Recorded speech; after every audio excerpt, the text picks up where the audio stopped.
Radio Foot International, Annie Gasnier. Retour dans Radio Foot International, retour dans cette Ligue des Champions. Alors nous en étions à tous ces clubs. À noter que aussi la performance, on n'a pas trop le temps de s'y arrêter maintenant, mais la performance de Manchester United qui jouait à Old Trafford, qui a été menée pendant un certain temps jusqu'à 2-0 par l'équipe portugaise de Braga. Et puis finalement le score de 3-2 en faveur des Mancuniens qui ont donc réussi, notamment grâce à leur attaquant mexicain Chicharito qui était en grande forme. Et dans ce groupe A, eh bien Manchester United est déjà pratiquement qualifié, 9 points en 3 matchs. Derrière Cluj, les Roumains, les surprenants Roumains, ensuite Braga et Galatasaray. Alors eux, ce sont les joueurs qui dominent la Liga et ils sont craints par tous les joueurs du Barça qui provoquent chez leurs adversaires toujours ce plan anti-Barça. Mais ils ont été à la peine hier soir. Messi, Iniesta, Xavi et leurs camarades face aux grands joueurs, alors grands par la taille, du Celtic Glasgow. Ils ont fini par l'emporter 2-1. Mais sur un but aux dernières secondes du match. Et pour Tito Vilanova, eh bien, ce but au dernier moment est entièrement mérité. On va entendre Javier Mascherano de la Défense qui estime que son équipe a manqué de chance. Buteur. On n'a vraiment pas eu de pause ce soir, même si on peut dire qu'on a eu un peu de chance de gagner le match à la dernière minute. Mais selon moi, on a vraiment eu les meilleures occasions. Le Celtic a réussi à nous mener 1-0 alors qu'il n'avait quasiment rien montré depuis le début du match. Et ils ont marqué leur but à un moment où on avait le contrôle du match en plus. Alors, est-ce que vraiment c'est un manque de chance pour le Barça ou est-ce qu'il y a quand même un flottement dans la défense à l'arrière, Gilles ? Ils ont une possession hallucinante de 80%. Donc, oui, ils ont le monopole du ballon. Voilà. Sur ce match, bon. Voilà. Oui, théoriquement, puisque les autres sont repliés et on s'y attendait d'ailleurs. Mais effectivement, le problème, c'est que ils sont mis en danger trop rapidement. C'est-à-dire qu'on a l'impression que n'importe quel adversaire, à n'importe quel moment, peut mettre un but au Barça. Alors pour le moment, il y a toujours l'énergie pour en mettre 2, ou 3, ou 4, ou 5. Ils ont vraiment travaillé pour le marquer, ce deuxième but. Absolument. Et d'arracher cette victoire. Mais moi, ce que je crains un peu, c'est que cette énergie dépensée, avec une équipe où il y a beaucoup de blessures, voilà, au mois d'avril, mai, à la fin de la saison, que ça se finisse par se payer pour les joueurs stars, Xavi, Iniesta par exemple, qui encore hier ont tiré leur équipe d'un possible faux pas. Très loin, oui. David ? Petite pensée quand même pour le Celtic, parce que Nabil Djellit, notre ami hier à ce micro, comparait les joueurs du Celtic à des quilles. Bon, il se trouve que ce matin, ils ont encore 4 points. On avait Alpha qui les défendait et qui disait il y aura peut-être même un but de Samaras. Oui, et on l'a vu. Précisément. Et ils ont peut-être quelques regrets malgré tout, parce qu'ils ont 4 points ce matin. Ils en auraient eu davantage en cas de match nul. Dommage. J'étais moi-même complètement par hasard à Glasgow ce week-end. Et même le fait d'être à proximité de ce stade alors qu'il n'y a personne autour, déjà vous avez le frisson. Alors cette équipe, si elle pouvait se qualifier, ça serait bien. Rien que pour le spectacle qu'elle nous propose dans cette tribune. Il est marrant, David Lortolari va par hasard à Glasgow. Bah tiens, moi la semaine prochaine, je vais aller par hasard à Rome. Raisonnement par l'absurde, par hasard à Jakarta. Non, j'étais là pour autre chose, disons. Mais c'est rigolo. Non, mais oui, ils ont de la chance, le Barça. Ce qui m'amuse, c'est le Mascherano buteur, puisque c'est lui qui a ouvert le score. Faut le rappeler contre son camp. Finalement, hier. ça a été attribué évidemment aux joueurs du Celtic. C'est vrai, ça a été. Oui. Ensuite, oui. Mais bon, voilà, moi, il faut avec ce qu'ils peuvent les Écossais, mais j'aime bien ces équipes-là et je trouve ça bien qu'elles défendent sa chance. Je trouve que l'équipe chanceuse depuis le début de cette campagne de Ligue des Champions, c'est le Barça en tout cas, parce que ça fait quand même plusieurs fois. Enfin, heureuse en fin de match. Jusqu'au bout, on a l'impression que tout est possible. Ils multiplient tellement les initiatives qu'à un moment, ça finit par payer. Et c'est pas non plus un hasard, à mon avis, que ce soit inéluctablement en toute fin de match. C'est parce que l'adversaire est quand même saoulé de coups. Un adversaire qui n'a pas le ballon, à un moment, et plutôt vers la fin, il va finir par craquer. De toute façon, le Barça, il fatigue jusqu'au moment où il les voit craquer. Alors, des fois, c'est la dernière minute, des fois, c'est avant. Une question d'un internaute, peut-être sur la défense du Barça, une question d'Ismaël qui nous demande pourquoi le Barça ne recrute-t-il pas des défenseurs de haut niveau. Il suffit que Puyol ou Piqué se blesse pour que la défense prenne l'eau. Ce qui est un peu le cas de l'équipe espagnole d'ailleurs. Ils ont recruté Alexandre Song. Non, je blague. Le problème, c'est que les apports exogènes au Barça en défense fonctionnent pas. Parce qu'en fait, les défenseurs du Barça, ce sont les premiers relanceurs, c'est le lien avec le milieu, c'est la transmission de passes. Et quand ils sont pas formés à l'école barcelonaise, souvent ça ne marche pas. Un défenseur qui arrive, qui ne construit pas de derrière, qui relance comme ça peut pas s'intégrer au système. Donc c'est difficile. Beaucoup d'argent dépensé par Barcelone en défense. Et souvent, les joueurs repartent au bout d'un an. Christenval, vous voulez dire? Mais d'autres, plein d'autres. DU. Et souvent, ça repart aussi sec, parce que ça ne s'adapte pas. Petit. Song, en tout cas, il n'a pas eu beaucoup. Et Song bientôt, sans doute. Il n'a pas eu beaucoup le ballon hier soir. Rémi, ce Barça, il est pas infaillible, donc, c'est ça? Je crois que ceux qui disent que maintenant il faudrait que le Barça marque à la dernière minute et que c'est parce qu'ils usent, c'est qu'il marque. Parce qu'il marque à la dernière minute, c'est la preuve que le Barça ne trouve plus de solution. C'est la preuve. Il y avait des grands gabarits, des grandes quilles devant le but. Non, attendez. L'année dernière, malgré les grands gabarits et les équipes essentiellement défensives que le Barça a rencontrées au premier tour, c'est quand même 20 buts qu'ils ont eu à marquer. Et cette fois-ci, je ne vois pas comment est-ce que le Barça parvient à marquer. Là, c'est 9 points quand même, Rémi. Voilà. 9 points en match. Je regarde le nombre de buts marqués. 7. Et je regarde maintenant le nombre de matchs qui restent, sauf si peut-être ils vont... 3. Voilà. Il reste 3 matchs. Alors, comment vont-ils parvenir à atteindre ce record alors qu'on savait que c'est un Barça hyper offensif? Maintenant, lorsque je regarde... C'est peut-être pas tous les ans le même but. Lorsque je regarde aussi la défense, je crois que ça va décrescendo. Parce que je crois que même la dernière fois que Barça était très bien, on disait c'était quand même la meilleure défense lorsqu'il remporte d'abord le titre de champion. Et par la suite, qu'est-ce qu'on a vu en 2010-2011? Les gars, ils ont quand même fait 667 minutes sans encaisser un but. Et hop, ils ont commencé à prendre des buts n'importe comment.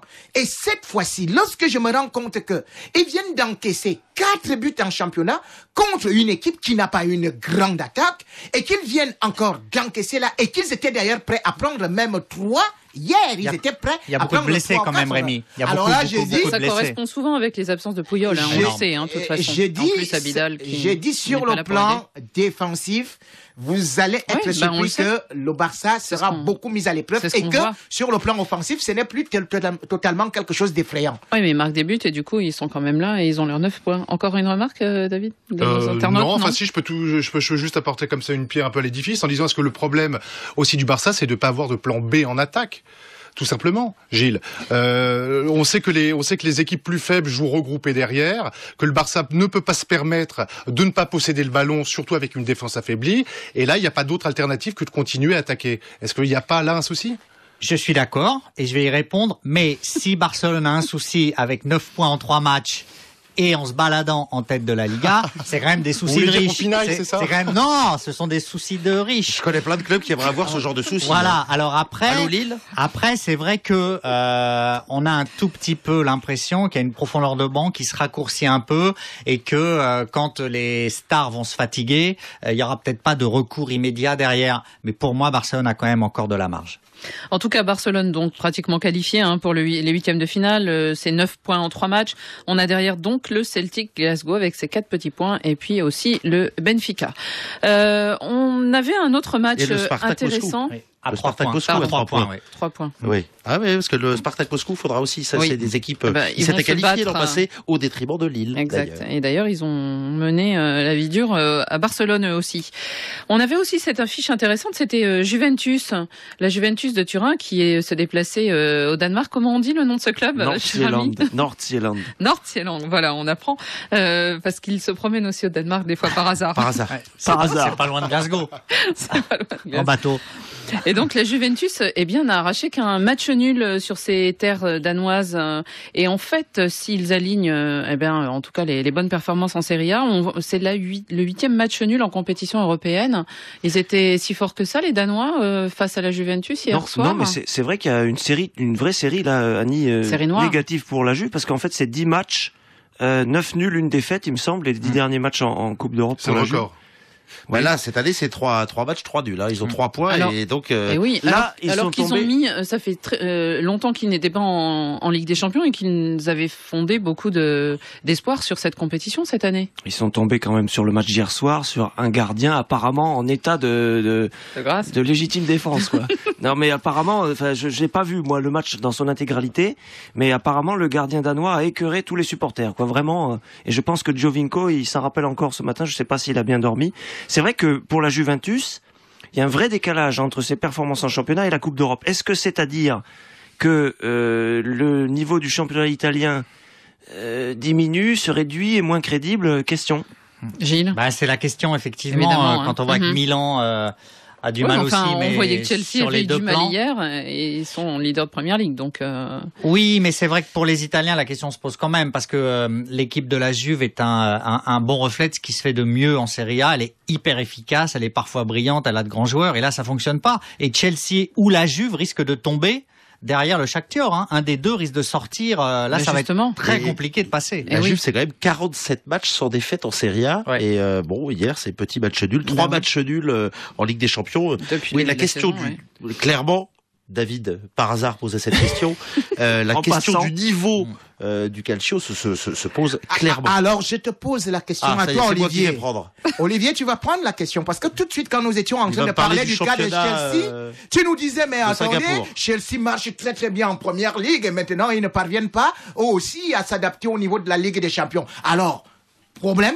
Est-ce que le championnat anglais est faible? Non, je pense qu'il est de meilleur niveau que le championnat italien. Un internaute. Mais je vois pas le rapport en même temps. Mais non, le rapport c'est que maintenant tu dis. Non mais t'as Milan aussi. Si la Juve. Non mais c'est un constat d'ensemble, Rémi, allume la lumière à tous les étages. Écoute-moi, c'est un constat d'ensemble. Il ne fonctionne pas dans la Ligue des Champions. C'est la même chose pour Chelsea. Il y a des équipes pour le championnat et il y a des équipes. Mais non. Comme Rémi. Non, Rémi, je m'inscris en faux. Il n'y a pas de proverbe pour qualifier ça, mais je m'inscris en faux. Non, mais Manchester se balade. Manchester se balade dans sa poule. Donc, le championnat. Manchester United. Ah bon? Vous avez regardé le match d'hier? Bah oui, mais enfin, ils sont en Mais attendez, c'était la balade de ça? Bah oui, mais alors là, vous n'avez pas regardé le match. Ils ont 9 points. Ils étaient menés 2-0. Oui, bah oui, ils ont gagné 3-2. Mais alors, et c'est ça la balade? Ils ont 9. Ils ont 9 points. 9 points. Ils sont déjà qualifiés. Messieurs, pour en revenir sur la Juve, j'ai une question d'un internaute. Un internaute souligne que le problème de la Juve, c'est qu'elle ne fait peut-être plus assez peur sur les terrains d'Europe. Est-ce que, du coup, parce qu'elle ne fait plus assez peur sur les terrains d'Europe, certaines équipes jouent davantage crânement leur chance? Est-ce que ça peut être ça aussi, l'une des raisons qui... David? Enfin, je suis désolé, mais le Danemark, c'est peut-être un tout petit pays, mais quand ils sont à domicile et qu'ils reçoivent une équipe comme la Juventus, ils vont pas donner non plus le fouet pour se faire battre. Ah ouais. Les gars, ils vont faire un minimum, ils vont essayer de s'organiser un minimum pour au moins accrocher un point. C'est une question d'honneur, comme disait Gilles tout à l'heure. Chelsea a gagné 4-0 là-bas. Donc c'est vrai que mathématiquement, c'est une contre-perf de la Juve. Après, il y a la transposition effectivement du modèle turinois à l'Europe. Ils ont une équipe qui fonctionne bien en Italie. Ils ont du mal à être hyper efficaces. Ils ont du mal peut-être à hausser leur niveau. Ils ont du mal à être plus roublards en Ligue des Champions. Et ils sont encore peut-être, cette génération de la vieille dame en ce moment, peut-être encore un peu tendre pour aller loin en Ligue des Champions. Il n'y était pas l'année dernière. Gilles, là aussi, je ne serais pas d'accord avec cette transposition que Chelsea est parti gagner là-bas 4-0. Je te dirais la même chose que Bate Borisov. C'est le score en tout cas. Bate Borisov a battu Lille et Bayern, mais Bate Borisov a été battu par Valence 3-0. Est-ce à dire que Valence est plus fort que Bayern de Munich? Non, on ne peut pas faire de telles comparaisons. Une chose est sûre, c'est comme exactement on avait aussi vu Apoel Nicosie se défendre aujourd'hui. Et il y a des petites équipes qui, lorsque elles savent qu'elles reçoivent des gros turbos, mettent tout en œuvre pour pouvoir se défendre. Moi, j'ai regardé tout ce match. On aurait aimé que Lille ait la même idée hier. Rémi, rassure nos auditeurs, tu ne vas pas quand même jusqu'à contester le score que je donnais de la victoire 4-0 de Chelsea. Ça, Chelsea a bien gagné 4-0 là-bas. Après, on peut avoir une interprétation. Tu ne vas pas quand même contester que Bayern a été battu par Bate Borisov. Je ne conteste pas. Voilà, je ne voudrais pas que les auditeurs pensent que le score était faux. C'était un accident. Allez, on va passer aux matchs qui sont en perspective pour ce soir.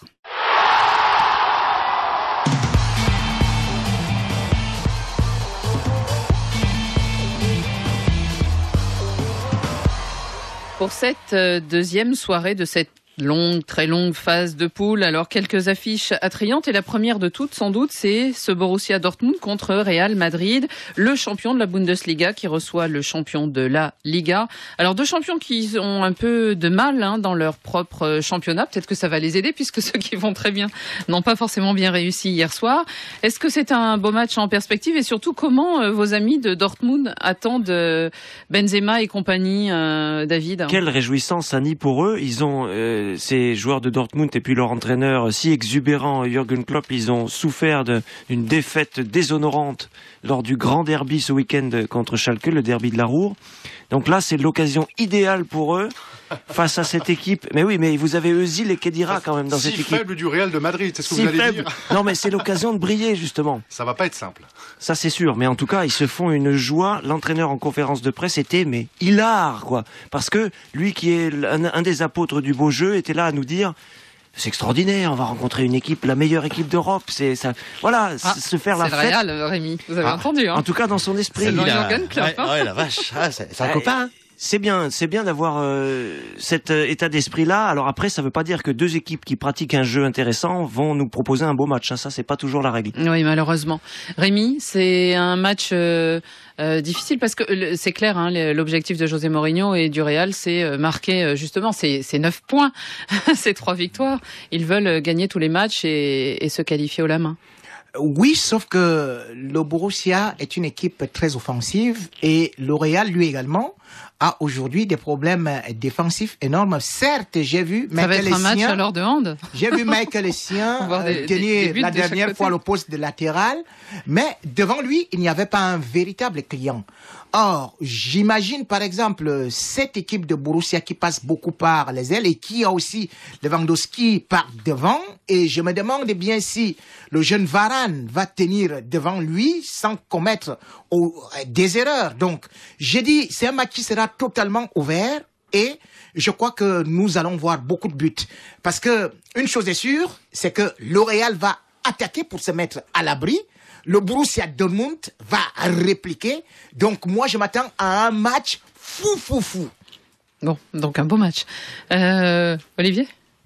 C'est bon, rendez-vous est pris. Je vais essayer de trouver Bid et regarder, parce que si on me dit qu'il y a des buts sur ce match-là, je voudrais pas rater Gilles. ça. C'est vrai qu'il y a une interrogation sur Dortmund quand même, une équipe très intéressante, ça c'est sûr, du beau jeu, mais quand même qui est en train de flancher, alors qu'on ne l'attendait pas. À 12 points du leader du championnat. Et ayant déjà abdiqué, officiellement, en disant c'est fini, comme l'année dernière, on ne sera pas champion. Donc là, c'est quand même très étonnant. L'année dernière, ils avaient fait un très mauvais début de championnat aussi, et ils étaient super bien rattrapés. Ah, voilà, et on parlait de la Juve, et on attend là pour Dortmund la transposition de ce beau jeu au plus haut niveau européen.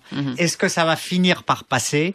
Il y a quand même parfois quelques naïvetés défensives qui font qu'au plus haut niveau européen, pour l'instant, ça n'arrive pas à franchir le cap. Alors on a vu qu'en plus Karim Benzema, qui est quand même l'attaquant en forme du Real Madrid, pourrait peut-être en forme égaler au Real Madrid. Je ne parle pas de l'équipe de France. Ok, il a marqué combien là? C'est lui qui a marqué le plus beau but de la dernière journée de Ligue des Champions. Vous n'étiez pas d'accord, Rémi? D'accord, oui. Ouais, cette bicyclette devant les buts qui avait donné la victoire quand même. Ah oui, mais sauf que il a marqué ce beau but-là, mais il faut savoir aussi que Benzema, aujourd'hui, quand on essaie de le regarder dans un système de jeu du Real, il n'est plus totalement le titulaire attitré parce qu'il se partage un temps de jeu avec Higuaín.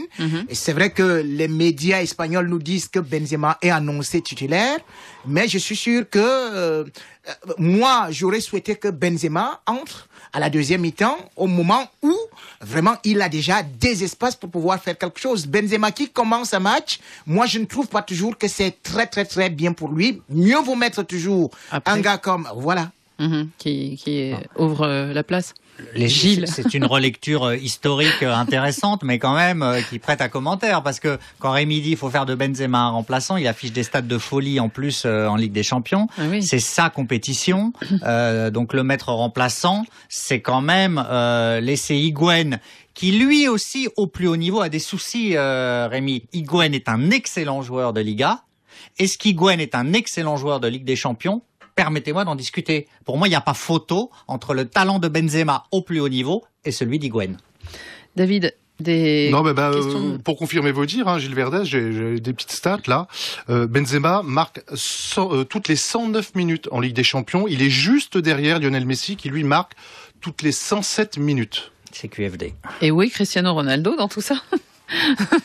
Parce que quand même, il n'est pas là. On va encore avoir des auditeurs qui ne vont pas être contents. Exactement. Il joue bien, Cristiano, oui, il joue bien. Passons aux deux clubs français qui sont dans cette compétition, puisque on a réglé le sort de Lille. Passons au Paris Saint-Germain. Lui aussi, son objectif est très clair, une victoire et rien d'autre ce soir. Alors, le Paris Saint-Germain joue avec ses stars au Dynamo Zagreb. Dynamo Zagreb, il faut le préciser, c'est 8 matchs et 8 défaites. Une phase quand même ascendante pour le Paris Saint-Germain en championnat. Est-ce que le fait d'avoir trébuché la semaine dernière, enfin il y a quelques semaines à Porto, lui donne soif de revanche selon vous, Gilles? Dynamo Zagreb, c'est le cancre. Donc Porto a gagné là-bas. Pour le PSG, après sa défaite justement au Portugal, il n'y a pas d'autre choix que la victoire. Parce que n'oublions pas que le PSG, contrairement par exemple à Montpellier ou à Lille, ne sera pas jugé à l'aune de est-ce qu'ils vont se qualifier, est-ce qu'ils vont faire une 3e place pour aller en Ligue Europa. Voilà, il n'y a que cette alternative pour le PSG, la première place. C'est déjà compliqué face à Porto, et là, il n'y a pas d'autre score possible qu'une victoire large à Zagreb. Ouh là là. On rappelle que l'année dernière, Lyon avait gagné 7-1, le Real avait gagné 6-2. Alors on peut pas avoir tous les ans, toutes les saisons la même chose, mais bon, oui, on n'attend pas autre chose qu'un succès du PSG. Un mauvais quart d'heure, le PSG. Il semble à la lecture à l'aune du match que le PSG a livré à Porto, que la hiérarchie quand même dans ce groupe. Alors je voudrais pas contredire Gilles parce qu'on n'est pas encore à la fin, il reste 4 matchs à jouer, mais la hiérarchie me semble assez claire. Porto, peut-être le PSG un peu en dessous par manque d'expérience ou parce que Porto a un jeu mieux huilé ou quoi. Dynamo Kiev qui a réussi à battre Zagreb et puis Zagreb en 4e position. Donc ça paraît une hiérarchie déjà assez claire. Alors, dans les 11 joueurs qui seront alignés ce soir, Néné étant absent, étant blessé, on aura l'Argentin Javier Pastore, que Carlo Ancelotti, vous allez l'entendre, veut voir à l'œuvre et veut surtout le voir à un bon niveau. Pastore, il va jouer, mais pas pour prendre l'avantage sur les autres. Les autres sont blessés. J'espère que, surtout Pastore, il peut faire un bon match, retrouver confiance. Et montrer l'habilité qu'il y a. Il va faire un bon match, Pastore, enfin, Gilles. Un bon match. Voilà, déjà, il va faire un match comme titulaire apparemment. C'est vrai qu'il y a une vraie affaire Pastore. Il y a un problème de jeu. Il y a un problème aussi pour moi, je dis depuis le début, humain. C'est-à-dire qu'il n'est pas heureux. Donc, quand vous n'êtes pas heureux, c'est compliqué de jouer. Alors, oui, il gagne des fortunes, mais voilà, il n'a pas digéré le prix de son transfert. Il n'est pas heureux à Paris, donc c'est très difficile de bien jouer. Il sait pas où se situer. Il a été un peu récupérateur. Là, il est redevenu offensif derrière les attaquants. Donc voilà, c'est compliqué. Et je crois que les dirigeants commencent à un peu en avoir marre. Donc, il serait temps qu'il brille. Pourquoi il n'est pas heureux à Paris? Il n'est pas heureux parce que c'est pas une ville qui lui plaît. Il traîne son spleen, il est coupé de ses racines, il est éloigné, il a Palerme dans la tête, il était bien là-bas. Il ne se plaît pas ici. Et quand vous ne vous plaisez pas, même si vous êtes milliardaire, c'est compliqué. Et justement, le président de Palerme a pris sa défense récemment parce que Mauricio Zamparini estime que c'est de la faute en fait de Carlo Ancelotti qui ne fait pas jouer Pastore au bon poste. Mais est-ce qu'on en a quelque chose à faire de ce qu'estime le président de Palerme qui change d'entraîneur tous les 3 mois? On se contrefout de l'avis de ce type qui, à mon avis, n'y connaît rien. Et donc, il peut avoir l'avis qu'il veut sur Pastore. Franchement, il n'est absolument pas crédible, quoi. Voilà. Après, moi, je crois plus à la thèse de Gilles. Et même si ça me désole que le pauvre Pastore s'ennuie à Paris, il est trop triste, vraiment, et bien qu'il rentre à Palerme. Simplement, rapidement, sur le fait d'être positionné, brinque-ballé sur le terrain, c'est pas un argument qui me convainc tant que ça. On peut être un bon meneur de jeu, jouer un peu plus bas. Certes, si vous êtes trimballé entre arrière latéral et milieu défensif et ailier, c'est peut-être plus compliqué. Je pense que trouver sa place au milieu de bons joueurs, ça doit pouvoir être possible, même si on change de poste de match en match. Rémi? Moi, je crois qu'il y a un problème. Ce n'est pas que Pastore n'est pas heureux, c'est qu'il n'a pas de valeur. Il n'est pas valeureux. C'est ça le véritable problème. Parce que si on me dit qu'il n'est pas à Paris, lorsqu'il est arrivé, tout le monde, et d'ailleurs j'avais dit qu'il ne connaissait que faire quelques petites ailes de pigeon, et dès qu'il va nous donner ce petit répertoire, il sera périmé. Et c'est ce qu'il a fait, et pendant les 7 premières journées, on ne parlait que de Pastore. Mais aujourd'hui, Pastore, on parle de Ibrahimovic. Voilà, quand on veut me parler maintenant de Carlo Ancelotti, qui a mis Pirlo à la place où il se trouve là? C'est Carlo Ancelotti qui l'a positionné là. Et maintenant, qu'est-ce que Pastore avait dit avec Carlo Ancelotti? Qu'il discute et qu'il voulait jouer à cette place-là. Mais sauf qu'il ne se retrouve nulle part. Le problème, c'est que Paris Saint-Germain a été victime d'une haute escroquerie de ce monsieur que vous parlez de Palerme, qui a vendu de la pacotille au prix du diamant. Pastore, c'est une pacotille. Oui, on lui a offert 42 millions, il n'a pas craché dessus. Il a dit, je suis désolé, mais vous nous parlerez plus jamais de ce président de Palerme. Non, c'est promis, parce que alors vraiment... Une petite question internaute plus générale sur les clubs français. Pourquoi les clubs français n'arrivent-ils toujours pas à s'imposer en Ligue des Champions? Parce que la Ligue 1 est de plus en plus faible et que, pareil, on parlait de transposition, ça ne passe pas au plus haut niveau. Alors peut-être que PSG sera l'exception. Montpellier peut encore y croire et briller. Tout est possible dans sa poule. Montpellier joue recevant l'Olympiakos ce soir sur son stade. Voilà. C'est la 3e place, là, d'abord, qui est en jeu. Il faut battre l'Olympiakos pour pratiquement s'assurer au moins la 3e place. Pour l'instant, les clubs français ont 4 points sur 21. Oui, c'est terrible. Voilà, la Ligue 1 se reflète dans ce triste classement et ces tristes stats. Et elle reflète aussi le mal-être global du football français, qui n'est plus chatoyant. Eh bien, on verra ce qu'il adviendra de ces équipes dans la moulinette, on va dire, de cette compétition européenne pour ce qui est des clubs français. Et à noter que demain, dans Radio Foot, nous consacrerons, alors évidemment, une partie aux résultats, mais aussi une grande partie au tirage au sort de la CAN 2013, qui aura lieu dans la soirée avec nos envoyés spéciaux Philippe Zigraf et David Kalfa, qui sont sur place à Durban. C'est la fin de ce Radio Foot International. Merci, messieurs. Merci aussi à David de m'avoir aidé à préparer l'émission, et Tagim Fatraoré était à la réalisation technique. On se retrouve donc demain. Vous pouvez aussi nous suivre sur la page Facebook de l'émission et sur le site rfi.fr. À demain.